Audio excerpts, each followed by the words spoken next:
Sign up for Y Summer Sports and Aquatics today at ymaryland.org. And welcome back to this special SquareOff edition of Inside PressBox. Before the break, our panel was discussing the NFL and the lockout. So now let's go back to Richard Sher and pick things up where we left off. What the hell is that? Stop it. We're back with Jean Jean and Stan the Fan. Let's talk to the Baltimore Ravens now. The draft choices, and what do you think about what's going to happen with this team? Well, you know, it's interesting. If they do play this season, the guy that they got is a hell of a football player. Who is? Jimmy Smith. And ironically, their number 2 pick in the first pick in the second round was Torrey Smith, who is actually legally, John Eisenberg and I were there at the press conference, they're both named James Smith. Yes. What are the odds of that happening? Wow. I thought this Jimmy Smith was going to be a knucklehead from judging him from afar. And I realized I was looking past, Jimmy? because of what you read about his past. And I realized that I was looking at him through the prism of Sergio Kindle, because I thought Kindle was a bit of a knucklehead. This Jimmy Smith was an impressive guy. John, what did you think of him? I think I feel the same way. And what's interesting is if you really study his background, he's got some failed drug tests. He's got a couple things that have gone on. All of it at a minimum of 2 years ago. Here's a kid. He's open about it. He says, listen, when I was a teenager, I was a knucklehead. Yep. I've gotten it together. He's graduated from college. He presents himself well. And what's interesting to me is, didn't the other NFL teams know this? Because he's a super player. He's really, really good. It seems like the other teams would have done the same homework. I think the Ravens got a steal. Well, when you draft somebody that has trouble in the past, which he did, you have to make sure the situation he's coming into can accept that. And the Ravens have the best atmosphere. Look what Ray Lewis went through. You can just list a bunch of guys. Dante Stallworth came back last year, no problem at all. So this will be a great environment for him. He was the number 2 cornerback in the whole draft. Big, strong, powerful. Ozzie, you did it again. Why do you think so many of these NFL players get into these jackpots, or these professional sports guys into these problems?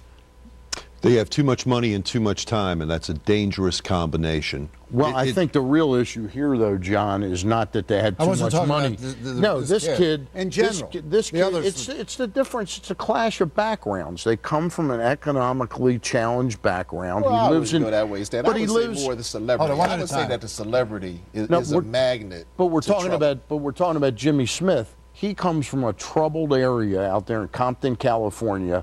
A lot of Hispanic gangs. He alluded at the press conference to the fact that one of his best friends had just been killed.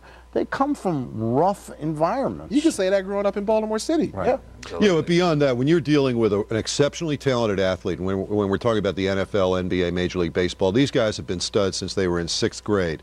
And for most of them, they have had their every need attended to since they were in about, 6th or 7th grade. And when the world is telling you, don't worry, we'll take care of it. The Fan on his radio. It's the way his life is It wasn't that way at Cardinal Gibbons, John. I can assure you. But you know what I mean? You feel privileged because the world gives you privilege, and you feel that certain rules just don't apply to you because they never have. All right, guys. Next Saturday, the Preakness here at Pimlico. The Kentucky Derby is history, and the racing industry in Maryland is history. Deep stuff. History. John has a family in the racing industry. He covered it for years over on Channel 13. And what about Covered with distinction, I might add. Yeah. That's right. Yeah. And you won an award. He's an award winner. Eclipse. You So won am I. I am an award. That's we right. have the same award. Was that the Eclipse Stanley. The Eclipse Award. What'd right? you win? No, it was Old Hilltop. The Old Hilltop Award. But for media. Congratulations. But For being media on this coverage. show, John, his Stan show, This tops it. this is the pinnacle This of is your career. this is the crescendo. What are we, the nadir. What are we going to do about saving this industry? Because there are tens of thousands of people in Maryland. It's one of the largest industries. Actually are. And Jean Fugett just recommended euthanasia for all of them. He just wants the whole business to go away. I think the money should go to education. I really think. What money?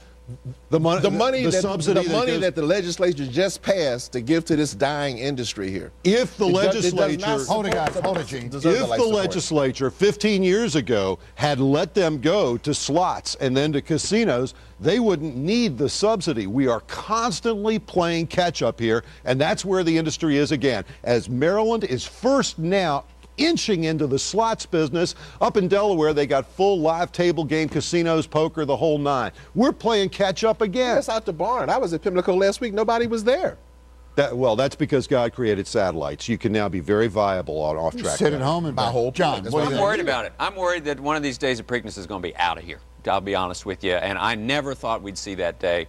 But they're hanging on by their fingernails here, and the whole thing almost collapsed last winter, and it could happen again easily. Especially with the ownership that they have, which is a joke. Yeah, well, the That whole ownership is a real corporation. problem. Yeah, it's Frank a problem. Stronach has been Horrible. just a terrible How'd they approve owner. it? It's a spiral. One at a time. Finish. But the real thing is we've got PressBox in the June issue, we're going to have an interview. John Eisenberg's writing the story, as a matter of fact, not an interview, with Kevin Plank. Kevin Plank has some ideas. He's purchased Sagamore Farms about 18 From months Under Armour, ago. you're talking about. Yeah, right. from Under Well, Armour. not that's everybody Kevin knows. Plank.